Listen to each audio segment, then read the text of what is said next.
They were on the roofs. There was people hanging on the gutters. The storm damaged or destroyed more than 125,000 housing units. Yeah, just trying to get some of my stuff because otherwise I have nothing. I ain't got nowhere to go. Because you drive down the road and it's piles and piles and piles of destruction and rubble. The folks here in Yancey County are so resilient. And we've come together, and this is going to make us stronger. Now, special coverage, Helene 1 year later. This is News 13.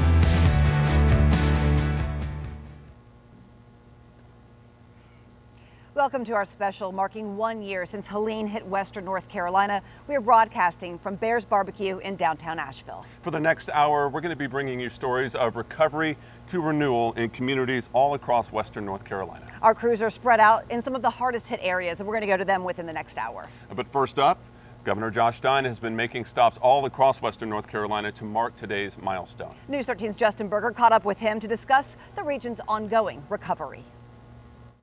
You said recovery needs to be a team sport. Yep. But so people understand, in that team sport analogy, the federal government needs to be Michael Jordan on the team. They're right? the check writer. They're the check writer. Think about the scale of this damage, $60 billion. That is more than money exists in this region as an entirety. The state budget is about $34 billion a year. So essentially you're talking about 2 years of the entirety of the state budget just to come back to where we were before.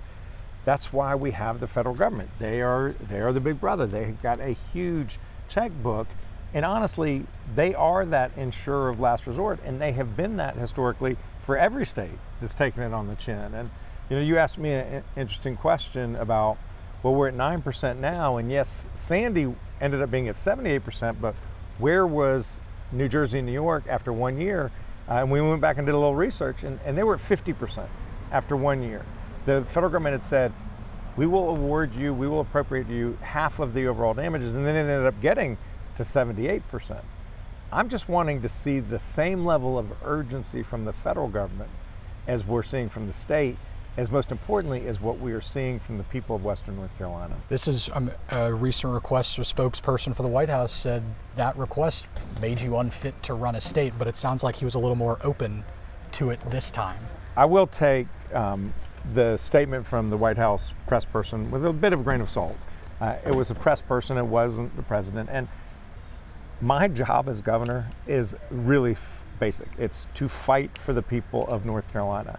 And if they're going to criticize me because I'm asking for more federal resources that we deserve our fair share. In fact, I would be unfit if I did not fight for North Carolina. I imagine you're sprinting every day, but it's not 100-meter. You have to sprint a marathon, several marathons. That's right. Is that what it feels like? It does, but there's always something we can do today that will move us closer to our end goal of recovery. So it's what can we do today? What is right in front of us? What needs to happen for the next thing to happen? And that's what I'm constantly pushing my team, my staff. It's like, well, what do we have to do to get here? Okay, well then when are we going to do this? Then let's get that done so we can do that, because that will then lead to the next positive outcome. You just have to be asking yourself every day, what can I do today to advance the ball? Governor, thanks so much for joining us. Justin, thanks.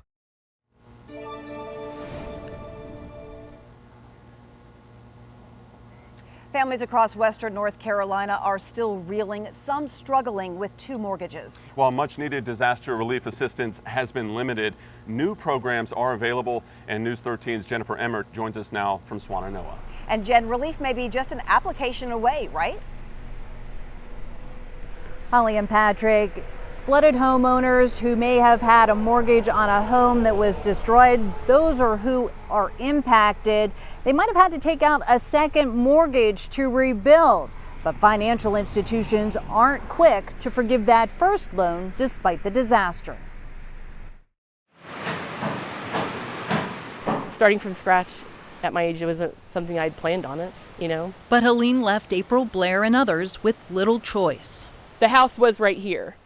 And so when we demoed, there's this vacancy, and so we had to get it out to start a solid foundation again. When I met April in May, like so many others, she was struggling to rebuild. Our first site work guy said it would take us about 80 dump truck loads of dirt to give us over the rock bed that was left. We got to 30 and I said, stop the bleeding, it's too expensive. I need you to stop giving me a yard, I need a house. The financial strains on the Blairs, a concern echoed by many trying to piece their lives together after Helene. I'm still paying on my first mortgage for a house that doesn't exist that went down the river, while I'm paying for a brand new construction. For months, I reached out to financial sources and recovery experts before landing at Pisgah Legal Services. There is no blanket program for loan forgiveness after disasters. Meaning the answers or kind of assistance so many need doesn't exist at the scale or form people require. Unfortunately, none of them are what people are really looking for, which is, total forgiveness of a mortgage on a home that no longer exists, for example. In mid-June, one solution did materialize. It's called Renew NC, which is a program through the state of North Carolina that is active right now and is accepting applications through December 31st. $1.4 billion in grants from the U.S. Department of Housing and Urban Development to address unmet needs. That can help people repair damages and also entirely rebuild homes. To date, the program has received more than 3,100 applications. They have caseworkers on the ground in our area who are helping people figure out their eligibility. There are some requirements. It has to be your primary residence. You have to have been living here.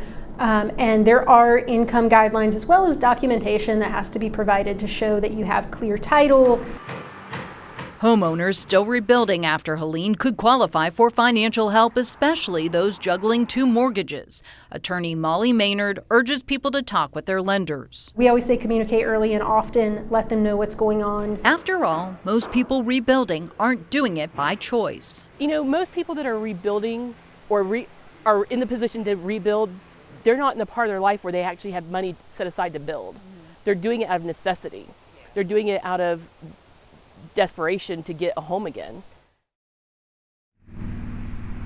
You won't know if you qualify unless you apply. You can find resources to apply on our website at WLOS.com, and organizations like Pisgah Legal Services and On Track say you should reach out to assess your options and avoid a foreclosure, which they tell me they're starting to see more of since the moratorium expired in July.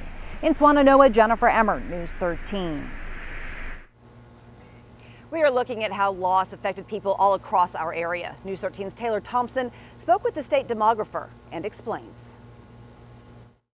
State demographer Mike Klein. On a day-to-day basis, I estimate the population for all municipalities and counties in North Carolina, as well as population projections to plan for the future. Looking at our region prior to the hurricane ever hitting it, what were kind of some factors that were already in place that might lead to a population loss or shift? Every county in Western North Carolina was experiencing a natural decrease, which means there's more deaths than births. Any growth in our mountain counties was based on net migration, more people moving here than leaving. Helene kind of has changed that equation, and migration is probably the hardest thing to measure. Looking at possible scenarios, if someone was displaced due to a natural disaster, Klein says most relocate within the same area. If you look at impacts from other storms, most people, when they're displaced, they move to another neighborhood within their own community, or maybe the community next door. There are people certainly that will move outside of the region, but that's a smaller percentage than the overall displaced. And if they do leave, they typically come back, something that's especially true in Western North Carolina. Klein says people here are rooted generation after generation. How could something like Helene affect our future growth of this region? That's the concern that I have particularly. I think the biggest impact will be a little bit of a short-term and long-term challenge. What I think is going to happen, or probably already happened, is people have delayed a decision to move to Western North Carolina, particularly when we're still trying to build infrastructure, still trying to build homes and catch up to what was kind of the pre-Helene status. Currently, Klein says these are just assumptions. A lot of people are asking us what's happening now. Have people returned? Is there any growth or any loss? We can see some indicators, but we just don't have a definitive look. When measuring population, Klein says there is always a lag. Definite answers are at least a year away. In Asheville, I'm Taylor Thompson, News 13. Meteorologist Megan Danahay was on air when Helene hit. Right, Megan, we took a power hit that morning, and we have that. Take a look. You can see the wind gust right now. Let's look at the latest.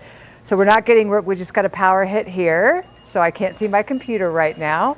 That's what it looks like in the studio. We've been seeing, gosh, we've probably had a dozen of those this morning. So power outages definitely ongoing. Trees are coming down. So when that first warning came in at like 3:30 in the morning, what's going through your head at that point? And so it begins, I think. You know, we had prepared people as best as we thought we could with our forecast, and the first warning comes in, and now it's just going to be, here we go, and hopefully we can all get through it. Because once it started raining and the storm started moving in, that it was going to be with us for hours, yeah. So. And when it comes to storms like this, Megan, the mountain's identity is sort of changing with the amount of preparedness that people need to take. You know, of course, there's the coast, but now the mountains are included in that, and people just always need to take heed. Yeah, you know, it's funny. I talked to folks in Yancey County who, you know, went through just harrowing events like so many other people did in the storm, and they don't check tropical updates. That is not something that was a part of it. They're 300 miles from the coast up there in Yancey County. Well, now they're paying attention to every tropical update because what happened to us was just so hard hitting, and who's to say it's not going to happen again, right? So much water, nowhere for it to go. The perfect storm for us with the precursor rain event that saturated the soils, then the flash flood emergencies.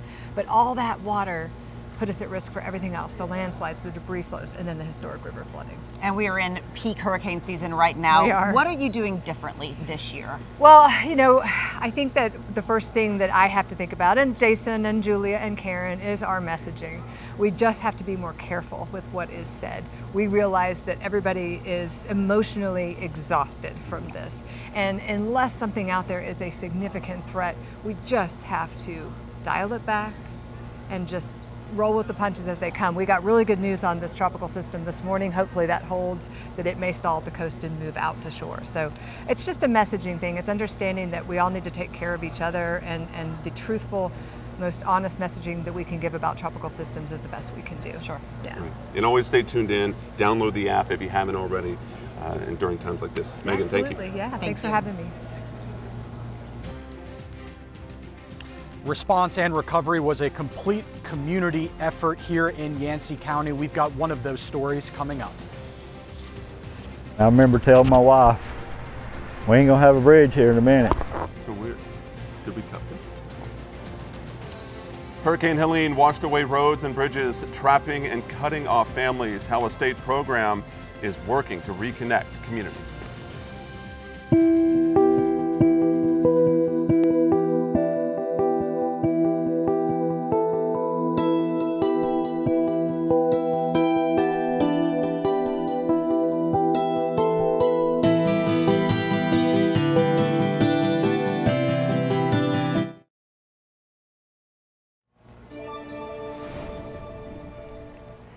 Community efforts kept people moving forward in the hours and days after Helene hit. News 13's Justin Berger is in Burnsville, and Justin, there in Yancey County, if someone didn't have somewhere to turn in the days after the storm, a friend or neighbor really wasn't too far away, were they? Yeah, absolutely, Patrick and Holly. The south side of Yancey County is split in two sections, Pensacola to the west of Mount Mitchell and Silo to the east. You've probably seen pictures of buckled roadway along NC 197 leading into Pensacola, but what about on the other side of Mount Mitchell?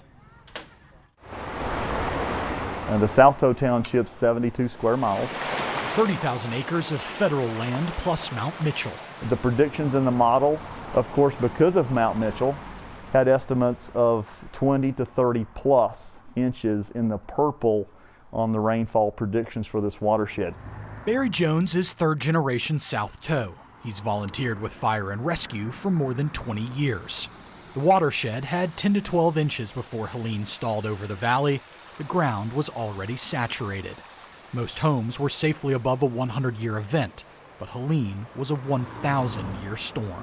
Trees down everywhere, every culvert for the most part, typically they're sized at a 50-year storm, right? Was blown out. So every driveway across the 300 roads on this side of the county was obliterated. So there was no access whatsoever. Swiftwater rescues are going constantly, right? As the water comes up, it's going into the next home. the next home, going through the next set of windows. Folks are climbing on the roof of this home, that home, and we're pulling them out. We never shut down. 45 homes were swept away completely in the watershed. And he said, Barry, can you check on my mom and dad? Including the family of Yancey County Sheriff Shane Hilliard. And scouring up the bank, we found his mother and his father, his grandmother, and his aunt, all of which had lost all three of those homes minutes before or about the same time that Shane had that gut feeling that something was wrong with his parents. The radio was relentless. The massive scale of the storm sunk in as a Buncombe County firefighter asked Jones to verify if his family in Yancey County was still alive. On that one I said, give me 10 minutes, and we went to that person's house and I asked his wife, who was okay, what his daughter's favorite food was. And she was like, what are you talking about? You're asking me what my favorite food is, and there's trees all around the house, and it was Cheerios for breakfast. So I keyed the radio back up and said, Yancey, call him Buncombe, your kids are eating their Cheerios this morning. How did he react to that? He just said, thank you. Drawing on experience from Hurricanes Francis, Ivan, and Jean in 2004, they divided their 2 fire stations into 4 divisions. NC-80 was impassable, so Jones onboarded 11 contractors to push broken asphalt together to make the road navigable by utility vehicle. The community's 2 gas stations, loaded with more than 9,000 gallons of gas and diesel fuel, were up and running a day later after local electricians wired up generators. Connection outside the valley wasn't an issue. We had a Starlink here at the station. Soon after, a helicopter from Roanoke brought more Starlinks. Samaritan's Purse supplying hundreds of generators.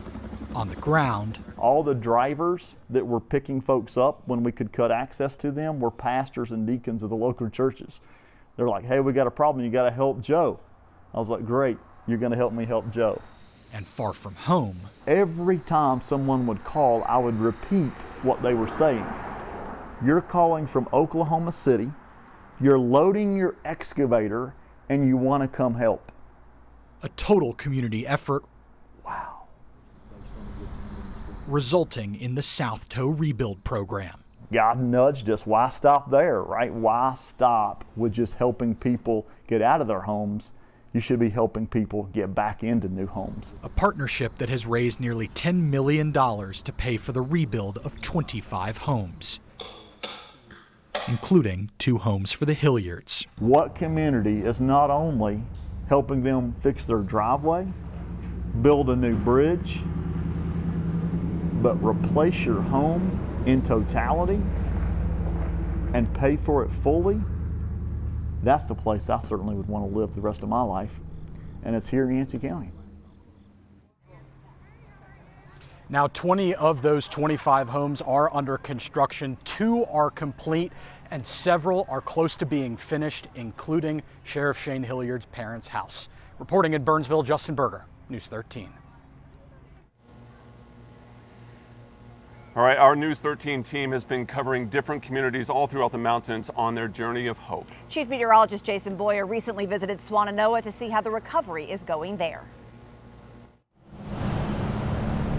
Like many communities recovering from Helene, Swannanoa's comeback story is complicated. For some, life is starting to get back to normal. For others, there's still a long way to go. So here we are, Chief, nearly a year since Helene hit this area, and 6 months to the day almost that you and I stood in this very spot. What has changed? Well, we've seen a lot more of the cleanup, the river and the right-of-ways. The Army Corps of Engineers have really finished that part of the cleanup. 1.3 million cubic yards worth of debris have been removed from waterways in Buncombe County, but Swannanoa didn't necessarily wait for help to come. Community people are pitching in. Churches have pitched in tremendously over the last year. They were the first ones really on the ground here on that Saturday, Sunday, and they haven't left. But some businesses have, like Zella's Deli. The owners moved from Asheville to this location in Swannanoa a few years ago, but decided the cost to rebuild after Helene was too much, and since have moved back. They're not alone. Down the US 70 corridor, we've still probably got about 6 businesses that were open prior to the storm. and those businesses have been basically completely damaged by the storm. So I'm not sure those businesses will be able to come back. Some were a little more fortunate. Then we are seeing some businesses pop up down past the Patton Cove intersection, that those businesses have popped back open, and it's just good to see that. Every day people are stopping by and asking us, when are we going to open? Steve, owner of Okie Dokie Smokehouse, plans to open sometime in October. What do you think that first day will be like? It's going to be pretty crazy, I think. I mean, I think we're going to be inundated with people, I believe. He's hopeful his success leads to others. But I want to get us back to where we can start helping, in our way, rebuild the community, whatever that is. That was part of us in the community before the flood, was being able to help any way we could. If somebody called, I never said no. In some way or another, we would find a way to help. It's still a long road to a complete recovery. I don't know what a complete recovery will look like. I'm not going to give up. And we've had some success stories, and we know those stories are going to continue in the future. Now, thousands of people lost access to their homes when Helene washed out roads and bridges.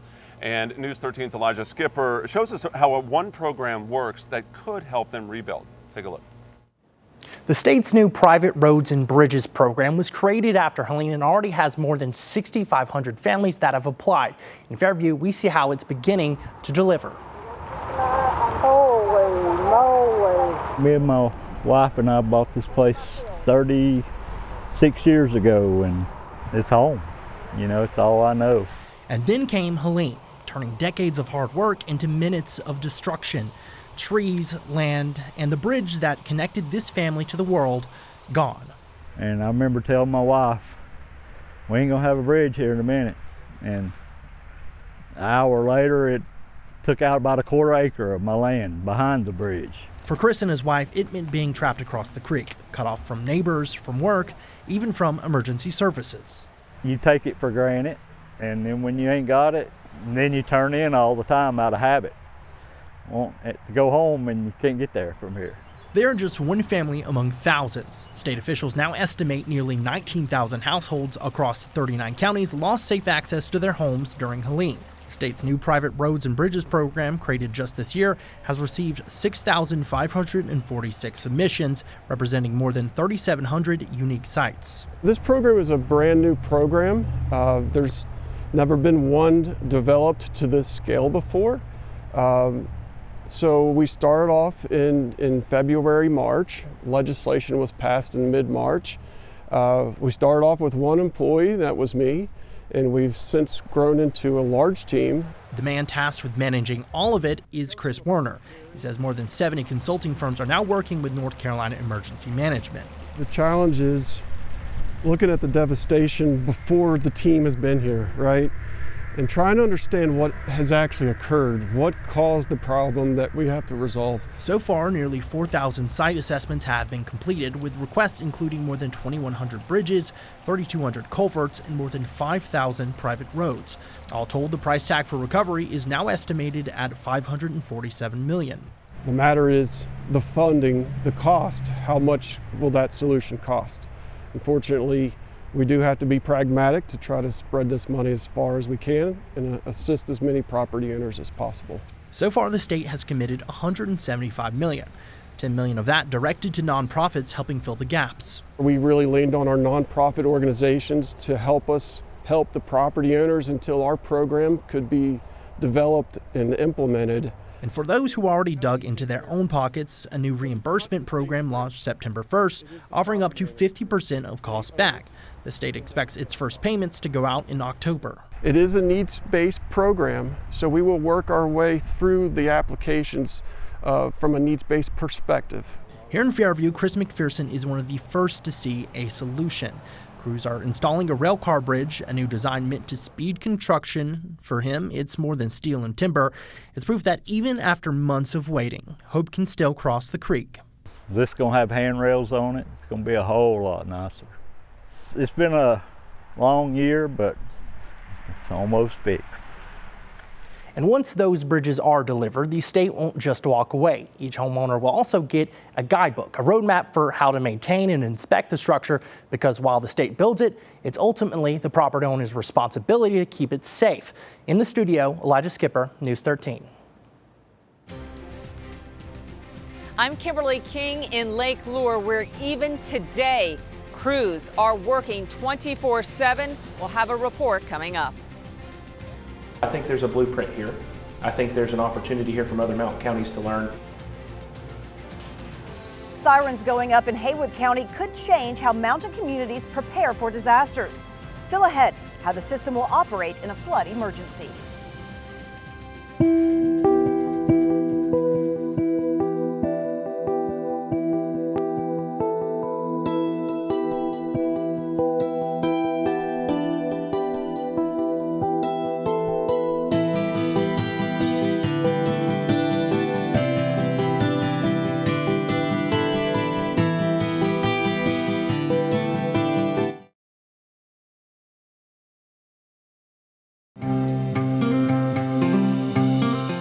Now, special coverage, Helene 1 year later.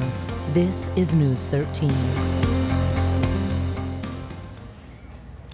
Welcome back. The Chimney Rock and Lake Lure areas, of course, continue to recover from major flooding there in the Rocky Broad River during Helene. News 13's Kimberly King joins us live from Lake Lure. Kim?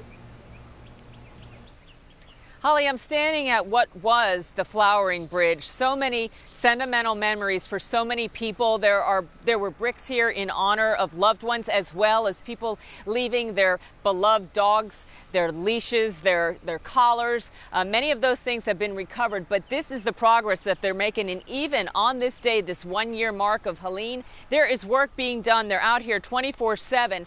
And here's an earth mover right here behind me. But as we continue to push forward into Lake Lure, I've counted about 10 earth movers out here right now, and I gotta say there's gotta be at least 30 heavy trucks bringing out the silt. They're continuing to work on this, and the goal out here is to have the silt removal and the debris, what's left of the debris, out by October. And the goal, of course, as we've been reporting, is to get this lake up and running by next summer. That is the pledge by the mayor. Meanwhile, there is still much work and much campaigning to try to get much needed millions of dollars out here in federal dollars to work on the dam that was compromised during Helene. Here's the video. You might remember the power of the storm, the power of all that water that came rushing into Lake Lure and then across the dam, compromised the dam, according to the mayor, who was just up in Washington, D.C., meeting with the North Carolina delegation of congressmen and senators. It could cost between $100 to $200 million. That will require a major federal buy-in. Now is the time, though obviously all eyes remain on North Carolina as Governor Josh Stein continues to try and get Congress's attention for more funds for this area. Debris came from upstream and flowed into the lake. It was everywhere. And in one of the most shocking sites, it was a year ago. Now in Chimney Rock, NCDOT crews got in there with heavy machinery in the Rocky Broad River, which of course was so impacted. I remember coming down here, and I had been to a lot of places. Of course, Swannanoa is so devastated. I came here, I could not believe how that Rocky Broad River looked, but DOT crews have been in there reworking it, getting a temporary road for locals from Bat Cave down into Chimney Rock to help them as well. At least they have a path to get in and out of this community. But back out here as the crews work, there are several ceremonies. One will be going on starting right now at 11 a.m. here in Chimney Rock. That will be held at Roosevelt Hall, and then another event to remember, to celebrate first responders and also the community coming up at Chimney Rock at 2 p.m. Reporting from Lake Lure, Kimberly King, back to you. Emergency officials in Haywood County are taking a new approach to warn families. News 13's Elijah Skipper shows us a brand new flood alert system that's designed to reach people when other alerts cannot. These rivers are calm now, but during Fred and Helene, they became deadly. That's why county leaders say that with every new siren installed, it's more than just equipment, it's a promise kept. I don't want to give hope to the community. I want to give action. In these mountains, the water moves fast, and when the warnings don't, tragedy follows. I went to the location of the last victim we found. I stood right there, right the last place that someone saw him as he got swept down the river. I made a commitment at that point that we wouldn't let this happen again. Tropical Storm Fred in 2021 killed 6 in Crusoe. Helene 3 years later left Haywood cut off from phones, internet, and TV. Together, the storms exposed the one thing residents couldn't count on, a warning. Homes had a rough patch over the past 4 years. 2021, we had Tropical Storm Fred. Devastation in the Crusoe community, Canton, Clyde, flooding, landslide, and the whole gambit of what we couldn't imagine. And then in 2024, Helene came in, and again, catastrophic flooding. None like we have seen in the county since 1913. Now, 18 sirens are being planted along Haywood rivers, covering roughly 21 to 27 miles of the county's most flood-prone valleys. Imagine for a moment those tornado sirens that you hear about in the Midwest, or you hear the air raid sirens. That's a lot what it's going to sound like, and it's going to be really loud. Each one is solar-backed, able to sound for 20 to 30 minutes even if the power's out. Built to FEMA standards and loud enough to cut through mountain hollers where cell service dies first. In no way does the siren replace your phone or other methods that you get information. What this does is offers another tool in the toolbox to alert the citizen that trouble's here and you need to do something. Sirens can be triggered manually by 911 or the Emergency Operations Center. Eventually, river gauges will do it automatically, daisy-chaining alerts downstream as water rises. And based upon an engineered mathematical equation, they'll activate the siren, and then the siren will daisy chain, meaning this siren here will activate, and then 3 minutes later, because we know the flow rate, it'll activate the next siren, and the next siren, and the next siren. The system ties into Everbridge and Alertus, meaning a siren going off can trigger automatic mass notifications, text, alerts, without needing someone to hit send manually. That was something big for us when we were investing in a siren system, that we didn't want it just to be this siren. We wanted this siren to activate other systems automatically. Haywood expects the system to be fully operational by early 2026. A promise kept, measured in minutes, but born of years. It's really emotional because 6 people during Fred lost their lives. And I don't know if a siren would have made a difference or not. But I can promise you that in the next flood situation in Crusoe, it will. County leaders say over the next year, they're going to be having training sessions and meetings explaining exactly what to do if you actually hear one of these sirens. To sign up for alerts and see coverage maps and zones, you can find that on readyhaywood.com. In Haywood County, Elijah Skipper, News 13. Now, another way that people got news and updates during Helene's power outages was the radio. News 13's meteorologist Julia Haley explains why that could mean the difference between life and death in the future storm. Western North Carolina families lost power, cell service, and internet when Helene hit, but one tool kept working. Experts say it could be critical in the next storm. What we found during Helene was that communications went down. We lost communications, so cell phones weren't working, and folks lost power, so they couldn't watch TV. But what was working was radio, so the folks that did have NOAA weather radio were still able to receive those alerts. Radios use their own broadcast signal, not cell towers or the internet. Even if the power is out and everything goes dark, the warnings still come through.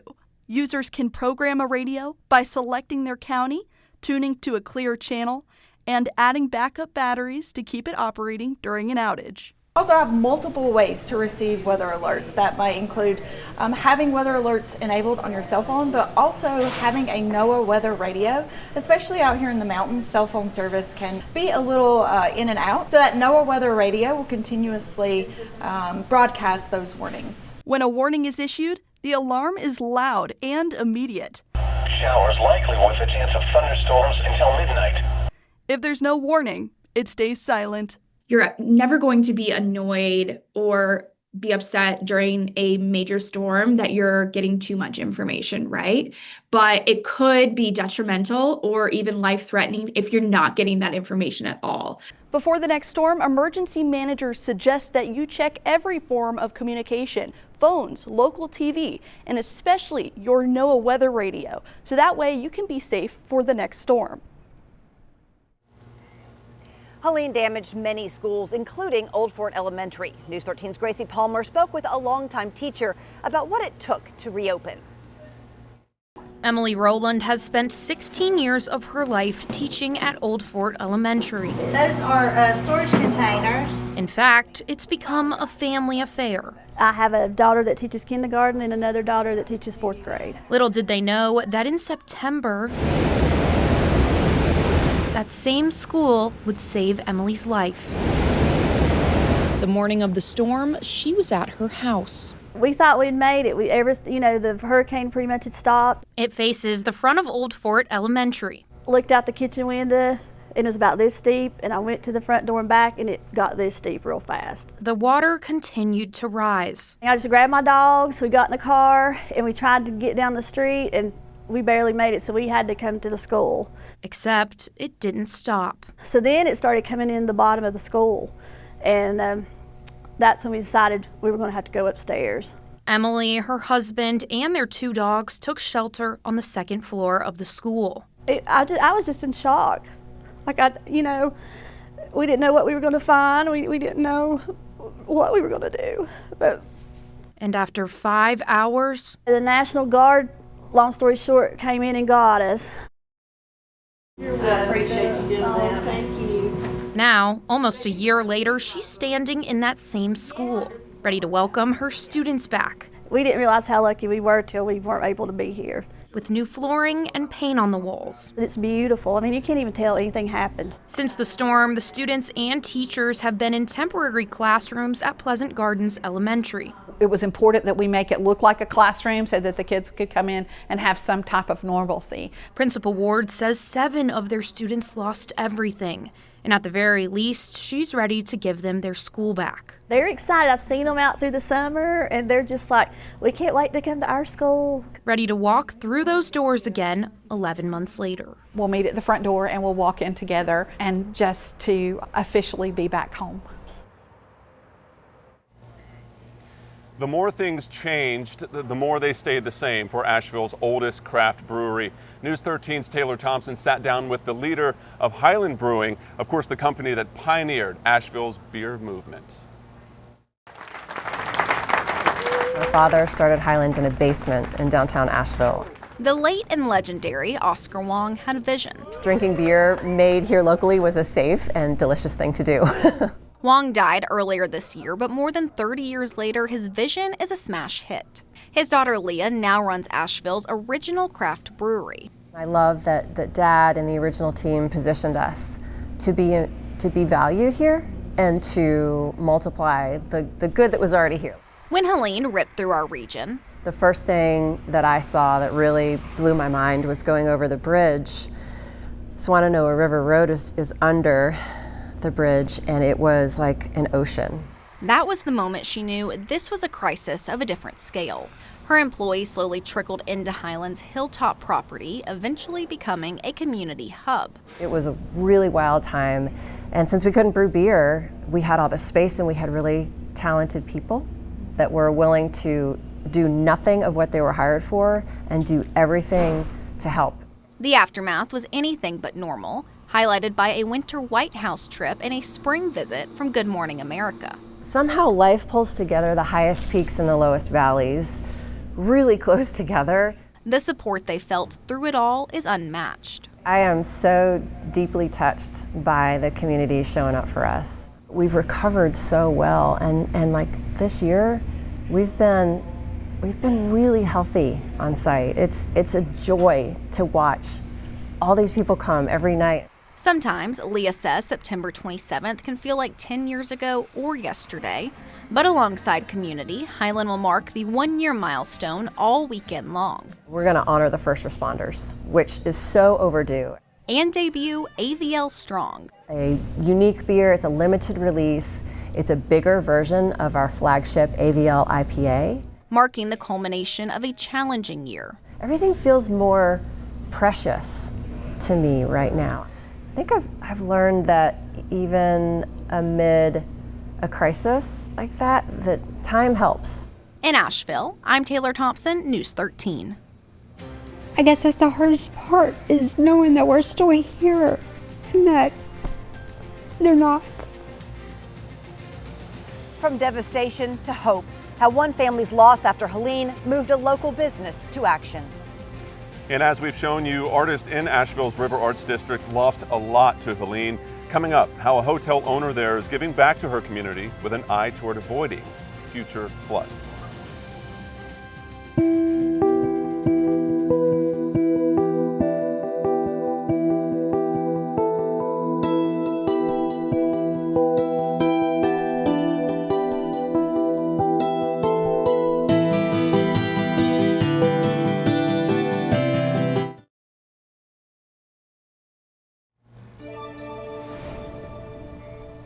The comeback story in the River Arts District is people asking, what can I do to make a difference? Amy Kelly, one of the owners of the Radical Hotel, is one of them.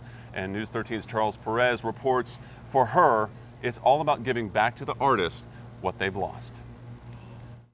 It's really the artists that make this place really special. Amy Kelly opened the Radical Hotel in the River Arts District in October of 2023. Less than a year later, Helene would decimate the community around it, so she asked herself a big question. What talents do I have that I could, what resources and time and capacity do I have to lend to this effort? We can't make art. I mean, we're, everyone's an artist in some way, but we can make buildings. That's what we do. And that's just what she and her partners did. Let's take a walk. Okay, let's do it. Okay. Show me what it's about. Right next door, in what was a storage building, she saw opportunity. I guess you gave birth to this in a certain way, right? I mean, as this kind of a space. Yeah, so yes, for sure. Yeah. This was a warehouse. We thought, why not? Well, I love it. You got color, you got design. You take me inside? Thank you. Yeah. All right, let's do it. Let's do it. Hey, this is That's really great. cool. It's called Rad Rendezvous. Inside, space for 50 artists to do what they do. Let's meet an artist. Who are you going to introduce me to? Yeah, this is Rod. Hey, Rob. Hey, what's up? How you doing? Good. I would shake your hand, but it's all food. Yeah, no, I'll do a little. There you go. What are you working with here? We are working with, I'm actually making screen prints of manhole covers. For Rob, like other artists, he's been making do however he can since the storm. I think I was working in my basement for the past 8 months with 7.5-foot ceilings. So kind of crouching down, making art and doing things. So now I can stand up. I've got walls. I've got places where I can hang art and see it and make it. And it's making a difference not just for artists in the community. It's also a huge economic driver. Is a lot of jobs created here in Asheville. There's so much momentum. It almost feels, it feels quite hopeful, I would say. It feels like we're heading in a positive direction. It's one of the most rewarding things I've ever done. Rewarding for herself and everyone around her. Congratulations on the space. Thank you so much. It's a really big deal. Thank you. Well, it's our pleasure. It's the least we can do. Kelly says the building is by design not in the floodplain. And it will now serve as the welcome center to the River Arts District. Amazing stuff there. Now, many trees that were down by Helene were eventually turned into mulch, but not all of them. News 13's Justin Berger shows us how a local group of guitar builders turned some of that wood into a unique fundraiser. Can we make something beautiful out of this mess? That's the question Jane Henderson, Judson Riviere, and Kyle Landers set out to answer. Walnut, maple, oak, and ironwood, that's just all local materials. The walnut came from the River Arts District. The white oak and red spruce from White Top Mountain in southwest Virginia. Most of the rest came from Fairview. Right after the hurricane, it's hard to know what to do, what you could do to help. Pick up a shovel, help dig people out, but being able to use our particular skills to give back to the community and help people is a lovely thing. The guitar, valued at around $10,000, will be raffled off for $10 a ticket at the Lake Eden Arts Festival.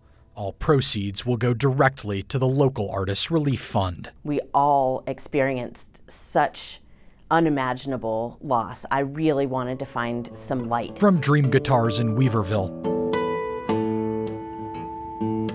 Justin Berger, News 13. Helene's wrath claimed more than 100 lives across western North Carolina. No family suffered more loss than the Craigs, who lost 11 loved ones in a landslide.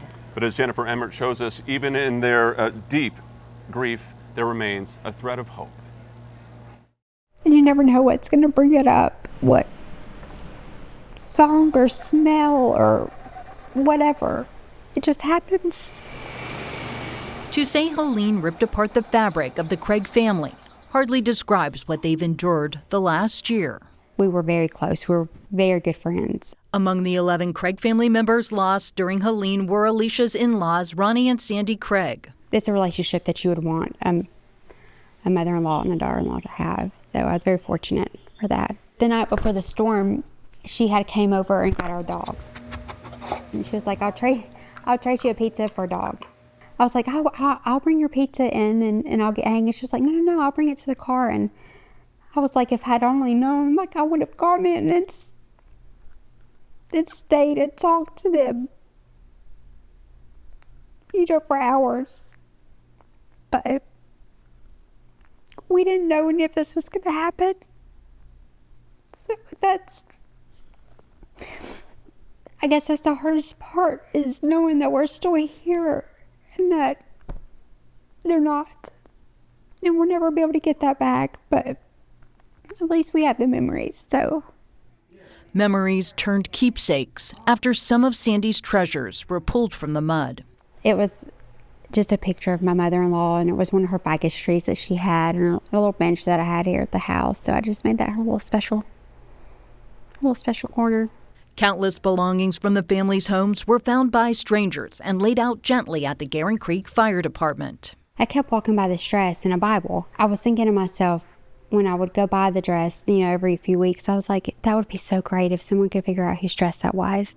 Covered in mud, it remained unmistakably familiar. So I sent a picture to her sister, and I was like, do you think this is Sandy's dress? And she was like, I do. Determined to salvage what the storm left tattered, Alicia tried dry cleaner after dry cleaner. I would walk in with this plastic bag full of mud, with her dress in it, and they were like, we're not touching that. And I was like, okay.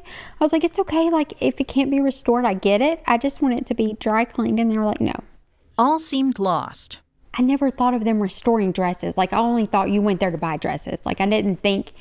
And then something just told me to take it there. When something needled Alicia to take it somewhere she hadn't considered, that somewhere was Best Bride. It was a Saturday morning, and we were just in here going crazy, and my staff came and found me back here in the bridal department, and they said, we have a lady up front and she has a bridal gown in a trash bag and we don't think she's real happy.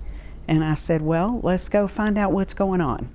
When we took the dress out of the bag, the bottom of the dress was shredded and clumps of dirt were on this gown. And I held it up and I shook it, and it just came off in the floor. Best Bride works with wedding gown preservation in New York and New Jersey, a business restoring gowns since 1913. So the overlay over this dress is silk chiffon, and they were concerned that the chemicals in the cleaners would literally just continue to disintegrate it. So they really had to take their time. They worked gently, relentlessly, to erase the storm's touch, one stain at a time. Boxed up, it recently arrived back at Best Bride. Oh, it is perfect in an imperfect way. In a rare, bright moment after so much loss. They have it at the store. Do you want to go see it? I do, yes, I do. I want to go see it and bring it home. And just a thread in the greater effort. Hey. I think Sandy would be proud. Yeah, I do too. Oh, it's perfect. Cleaned, preserved. It does. It looks so good. It's a thread of hope, stitching healing into the fabric of a grieving family. I just hope that this helps your family find some closure. Yeah, no, it definitely will. And she talks to me all the time. So, yeah, I'm glad to do this. It's a pleasure. Yeah, she talks to me too, so. It's good. No, it's perfect. It looks so good. Thank you. You're welcome. I get to see her. I get to see